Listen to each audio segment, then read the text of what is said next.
Toys ഗോഡൗണിൽ തന്നെയാണ് ഉള്ളത്. ഇതിൻ്റെ വേറൊരു ഭാഗത്ത് വന്ന് നോക്കുമ്പോൾ ചാക്കിൻ്റെ ഉള്ളിൽ ഒരു സാധനങ്ങളാണ് വെച്ചിട്ടുള്ളത്. ചാക്കിൻ്റെ ഉള്ളിൽ ഒരു ബോക്സ് പാക്ക് ചെയ്തിട്ട് അത് പിന്നെ ഇങ്ങനെ ചാക്ക് കൊണ്ട് കവർ ചെയ്തിട്ടാണ്.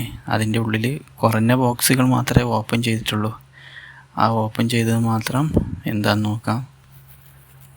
നോക്കുന്നതിൽ മൊത്തത്തിൽ അധികം ഉള്ളത് ഈ ടാബ് പോലത്തെ സാധനമാണ്. കുട്ടികൾക്ക് പേന കൊണ്ട് എഴുതിയിട്ട് അത് മായ്ക്കാൻ പറ്റുന്ന രൂപത്തിലുള്ള ഒരു ടാബ്, അതാണ് അധികമായിട്ടുള്ളത്.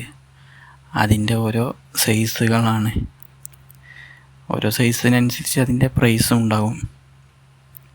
ഓരോ വ്യത്യസ്തമായ കളറുകളുമുണ്ട്. പിന്നെ കാറുകളാണ്, റേസിംഗ് കാറ്. അതുപോലെ തന്നെ ആദ്യം കണ്ട വീഡിയോയിലും ഉണ്ടായിരുന്ന ആ സൈഡിൽ അധികം കാറുകളായിരുന്നു. ഈ ഭാഗത്തും കാറുകൾ